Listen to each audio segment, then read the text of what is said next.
is now in session. Good night. Good night.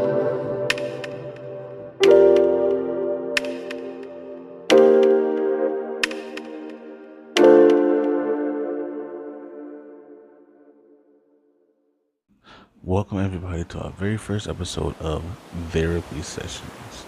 This is a podcast that God has given me, and I'm so excited to see what He's going to do and say through this podcast and the people that He's going to reach. So today, I want to talk about a couple things, but one in particular I want to start with is praying according to God's will. It is so crucial and important. So yesterday, there was something that I wanted to do, and it wasn't in the budget for me to do it. So I prayed and asked God, if it be your will, He make a way for it to happen. And of course, doubt tried to creep in, but I let it go. I just prayed, believed, and let it go. Right? The day goes on, and later that night, He actually made a way for it to happen in an unexpected way. And I didn't realize it until this morning. And it hit me like, wow, God, you made a way for it to happen. This is actually allowing me to do what I asked you to make a way for me to do. And it actually came in a way that frustrated me at first. But when it happened and I realized what was going on this morning, I was like, oh, that makes sense now. This is why we need to be slow to anger and stuff like that. So I went ahead and did what I asked Him to help me do, and it blessed me. So that led to me sitting and thinking about praying according to His will. And it made me think about, okay, I want to do my podcast and there's other stuff. And when it comes to stuff like that, when we know what God's will is, it is crucial to know what His will is. So first, we need to know what God's will is, then pray different things according to His will. For example, if He's giving you a business idea, that means it's in His will for you to start this business, right? There are things that you need that comes along with this business. Some things may come up immediately, some things later, you know. But a lot of times we get held up because we look at like, oh God, I don't have the finances to do this and I need XYZ. But when we know something is in His will, He will make a way for us to be able to do it. We shouldn't stop at us not having or seeing a way of ourselves. Pray according to His will. Okay, God, I need to trademark these things. God, can you help me with the finances and lead me to the right place to be able to trademark what I need to trademark? Because He also wants us to not be slowful in business, right? So, God, I want to do this, and this is going to help me with the business. I need this for the business. I don't have the finances. God, can you make a way? Or if you need supplies, God, I need these supplies to be able to help the business run effectively. Or I ran out of this. God, can you make a way? And He'll do it. And be open to Him doing it in unexpected ways. This is also, again, why we should be slowful to anger and pay attention to what's going on around us. You know, because we can get so caught up in our emotions and what we don't have and what's going wrong that we miss out on the blessing and the things that God is actually doing. So be open to the way, because it may come in an unexpected way. It may seem like something is going wrong because my prayer was answered in a way that something seemingly was going wrong, and I could not figure out why it was going wrong, like why I couldn't do a certain thing. And it started to frustrate me because it didn't make sense. I don't like when things don't make sense, so it started to irritate me. And like nothing I did fixed it or helped. So I'm like, why is this happening? What's going on? Putting the information in right, what's going on? And it just wouldn't work right. So long story short with that, some stuff ended up happening that allowed me to be able to take care of that and to be able to do what I wanted to do. And then some, actually. So God made a way. So it is crucial. So whatever it is, when you know that God is giving you something, an idea, He's leading you a certain type of way to do a certain type of thing, He's moving you to a place. If He says, hey, I want you to move to Arizona, something like that, right? And you can say, God, I don't have the finances. My vehicle won't make it. I don't have nowhere to stay or whatever. Just say yes. Your job is to just say yes and allow Him to do what He's going to do. And even write down a list of the stuff that you may need. Like, okay, God, you want to move to Arizona. Okay, this is what this looks like. You know, now sometimes you may just have to go, but sometimes write down what this may look like. Okay, God, I need a house. I need a place to stay, house or whatever. I need a vehicle. I need the finances. I need a job. Whatever it is that you know that you need or believe that you need, and pray according to those things. And this is also something that can help you with your faith. And even writing it down is a strategy that will help you be able to keep track of the things that you have prayed. And this over time can help build confidence and show that, hey, God does hear me. God does answer my prayers, because look at the prayers that He has answered. Even if you want to keep a journal of your answered prayers, like a checklist, like write down your prayers and then check them off as you go. Because sometimes we can forget the things that God has done, the small things, the big things. We can forget what God has done to us and feel like in that moment, oh God, you haven't done anything for me. You don't never answer my prayers. I was guilty of that. I was just guilty of that. Um, Yesterday actually, either yesterday or the day before that, I was just saying that like, oh, I don't feel like God answers my prayers. But then when I realized it, anytime that I pray about this specific thing that I prayed about yesterday, He has always showed up and answered and made a way for me to do it. So a lot of times with God, we have a "what have you done for me lately" relationship with Him, and we forget all the things He's done previously, and we just look at the new thing and we'll say, "Oh, you haven't done anything for me lately. You haven't done anything for me. You don't answer my prayers. You don't hear me, but He saved your life 2 years ago. Oh, you know, He bought you that sandwich that you wanted that just came out. Oh, He got you that promotion. Different things like that. We forget that. So a journal, writing it down, may be a way to help you remember the different things that God has done for you. And this will help you be grateful. This will help remind you to be grateful and have gratitude and to be thankful for the stuff that He does for you. So that's just a strategy that I wanted to give you guys. And I hope that helps. So if it does, if you want to implement that, or if you have any other questions with that, leave me some questions in the comment section down below, and I can answer those questions for you. Um, and then give you some wisdom as well too. Anytime, matter of fact, anytime that you have questions, write them in the comment section down below. And any topics you want me to talk about, different things, write them in the comment section. At some point, I want to have an email where you guys can email me with questions or topics and things like that, situations and scenarios that you want help with, advice, wisdom. I can give you, and I'll have that set up eventually. Probably within the next week or so, I'll have something like that set up. So I'll let you guys know when I have that set up, so we can go forward with that. Um, so God is good. I'm just looking forward to all that He's going to do, and I just encourage you to go forth. Go forth with whatever it is, regardless of what it may look like. Go forth with whatever it is that He's giving you, just like with this. Go forth. I had to go forth.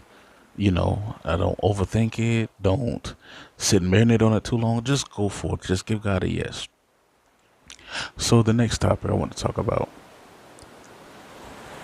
Sometimes, if you know you're a person that has a lot of value, you're full of so much value, so much wisdom, just a great person, you give a lot of effort, all these different things, right? And you feel like you get overlooked. You feel like no matter what you do, you get overlooked, ignored, passed over for different things. Like nobody sees you and sees what's inside of you. Nobody acknowledges you. You may feel like that, but I want you to change your perspective.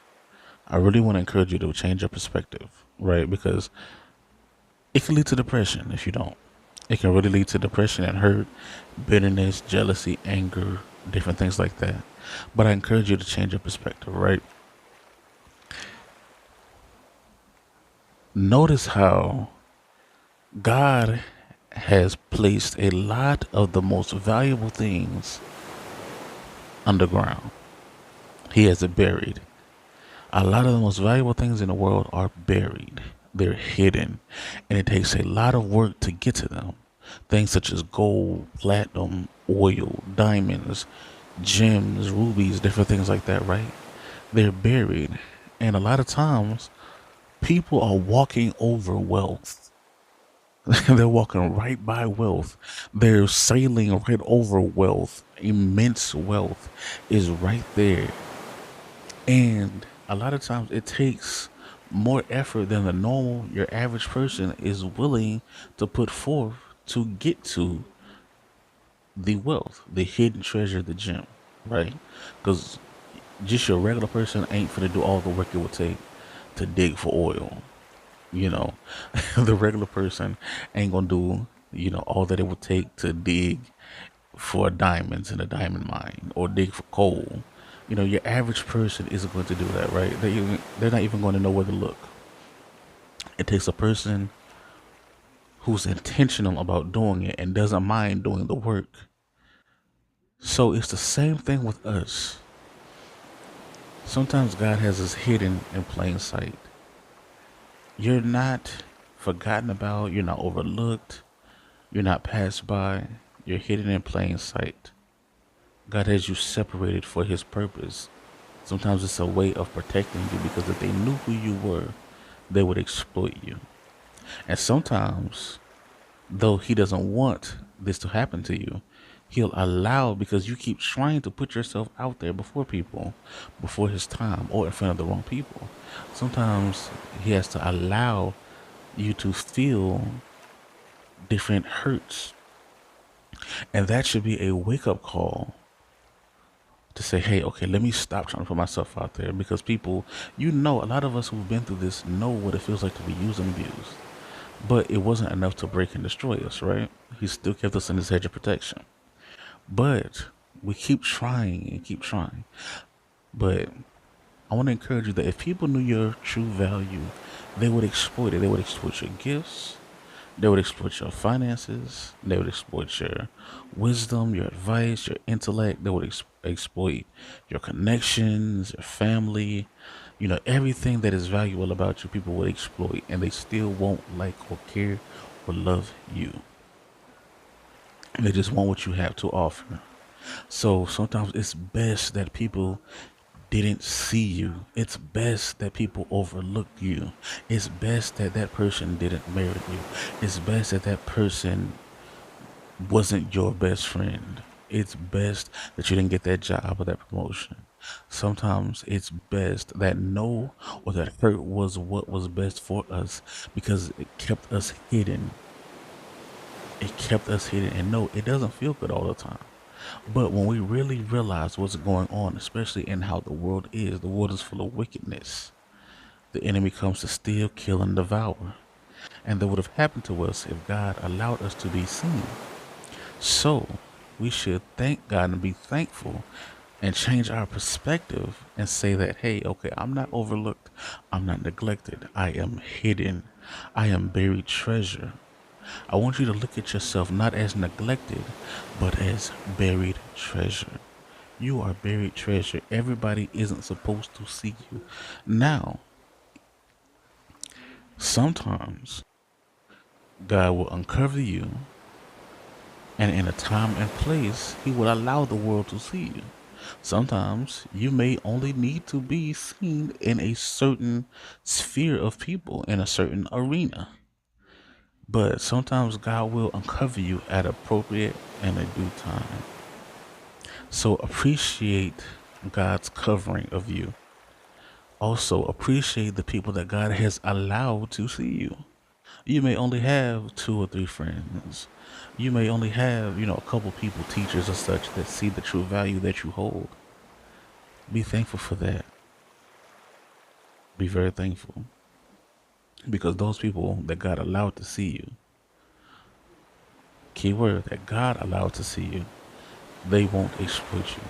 That doesn't mean they're not going to be perfect, but they won't exploit you. A lot of times, they're rare and valuable people too. So I just want to encourage you to change your perspective with that. Be slow to anger. Don't get jealous, envious, bitter. None of that. Be slow to it. Reject that. And if you are dealing with that or have dealt with that, repent and change your perspective. Renew your mind and really realize just how rare and valuable you are. It isn't meant for everybody to see you. And a lot of times we get into these situations, even when we do have people, we try to convince swine that they need pearls. Stop trying to convince people that they need you. Stop trying to convince people of your value. Allow them to go their own way. Because if they knew who you are, Scripture says, do not cast your pearls before swine, right? So why are you trying to cast yourself, which is a pearl, before a person who is still swine? Stop trying to do it. Stop trying to prove that you're a good spouse. Not spouse, but a good boyfriend or girlfriend. Stop trying to prove that. Stop trying to prove to this job that you're clearly a good worker, hard worker, and you deserve this and that. No, move on to a place that God leads you to. Stop trying to convince swine that they need a pearl. Everybody doesn't deserve you. And a lesson that I have been learning lately is to be careful with the word deserve. Because we can just say easily out of our compassion, oh, you deserve this and you deserve. No, everybody doesn't deserve good things. Sometimes they have to earn it. Because a criminal doesn't deserve gold, right? A murderer doesn't deserve gold. Pedophile doesn't deserve gold. So everybody doesn't deserve. Be careful with feeling bad for a person's situation because they may have put themselves in a situation. And it's not until they submit themselves to God that they're worthy of it then. But I just want to encourage y'all with that. So if y'all have any questions about any of that as well too, struggling with it, anything of the sort, let me know in the comment section down below. We can talk about it some more. And yeah, like, comment, share, and subscribe to the video. So that was our session on today. Thank y'all for joining me, and we'll see y'all next time. Your therapy session is now complete. I know life ain't always fair.